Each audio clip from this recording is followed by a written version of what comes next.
Gallagher, the mayor of the city of Bettendorf, Iowa. Today is Friday, February 24th, 2023.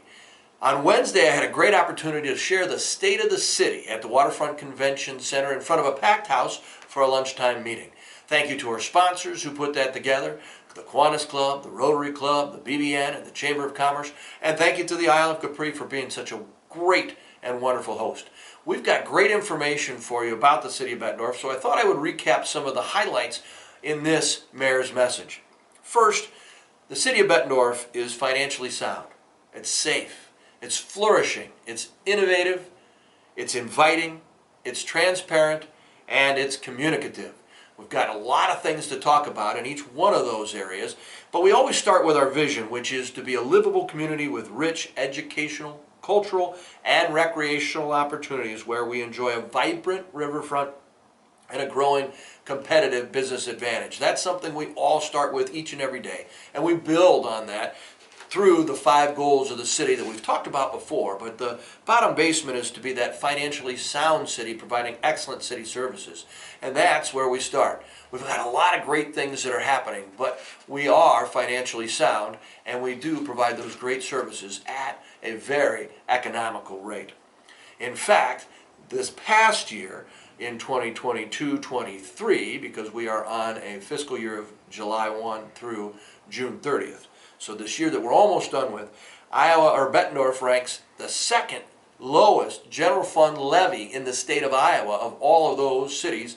Some 21 of us, over 24,000 people. And we're one of only 4 that are below the constitutional state cap of $8.10 per $1,000 of valuation.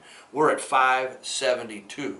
And our friends in Ames, obviously with a university and a growing town, are a little below us at 552. So moving into the next year, we're going to see some changes. But I want to first tell you about some of the cool stuff that's been happening around in our community.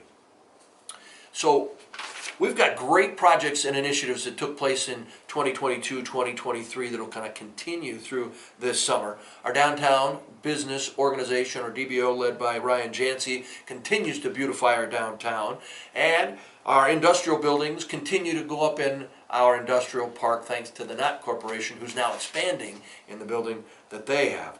We had all kinds of cool stuff happening on the northern part of our town, not only near the Kadavi Orthodontics, Geefman First Equity, and Shive Hattery, but also around Forest Grove and Middle Road. Incidentally, you may want to stay out of that area unless you need to, because we've got the intersection closed so that we can reconstruct that interchange in advance of the TBK Bank Phase 2 development, bringing you the Iron Tee Golf in the spring of 2024, along with other sports courts and outdoor playing services. We had a great success with our zip code day that we're going to parlay into a birthday party every June 5th, since we were incorporated June 5th, 1903. Lots of cool things happening in City Hall as well. Our fight against cybersecurity, our attempt to bring on a new information and financial system. Great things that cost money, but they'll make us very much more efficient. Staff is continuing to look at things like density, green space, building setbacks, and the like. We'll be working on revamping our comprehensive land use plan and associated zoning ordinance this year. And we have reached out to you in ways that we never did before. Our community engagement director, Angie Sharp, has done a great job of getting you to be in the know. So take a look at bettendorf.org/be-in-the-know. Excuse me, sign up for Alert Iowa to get all kinds of information about disasters and weather, but more importantly, all the great things the city is doing that you may want to learn about. Check us out on Facebook, Twitter, LinkedIn, TikTok, and of course, subscribe to our YouTube channel where you might be watching today's Mayor's Message. We've been doing these messages every Friday at noon now for about 3 years, so it's a great way for us to reach you with some great information about the city.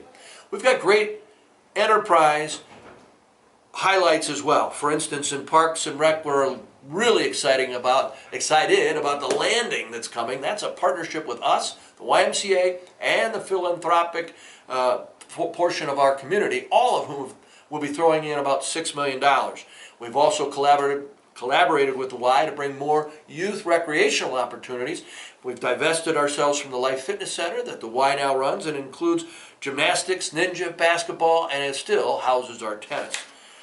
We've got a new park advisory board sat, thanks to Patrick Larkin, who's leading that board. They'll help us give input on strategic planning that we're going through right now for where we're going to take parks in the future.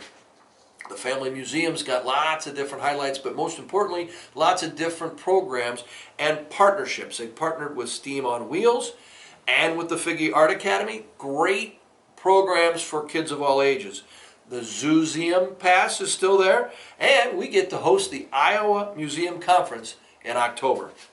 The library has highlights too, but they've gone fine-free.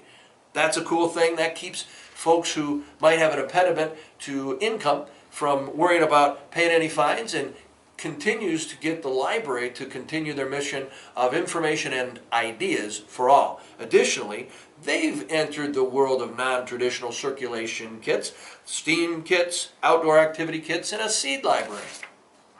We've hired two firefighters. We hired 2 firefighters in October of 2020, 3 more in January of 2021, 3 more in June of 2022, and we've hired 16 police officers since August of 2018, but we're interviewing for 2 more, making it 18 since August of 2018.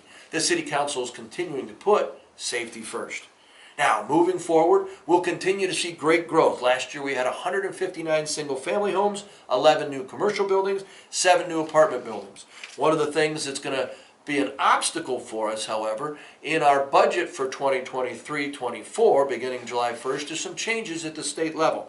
Those changes will impact our budget over $1.2 million already, and they're not done making changes, we're told. So we'll continue to be flexible with our budget in light of the changes at the state level as well as the inflation we're all facing. So we'll continue to give you some more information about the budget as it becomes available. It used to have to be certified by the end of March, but because of these changes, the state's going to give us till the end of April. So City Council is going to go back to work and find ways to continue to have that very low general fund levy that pays all of our employees. Last year we were the lowest, this year we're second lowest. That's where we want to stay. We do more with less than almost anybody in the state of Iowa because we are great stewards with your tax dollars. Thanks for joining me. More to come on our budget.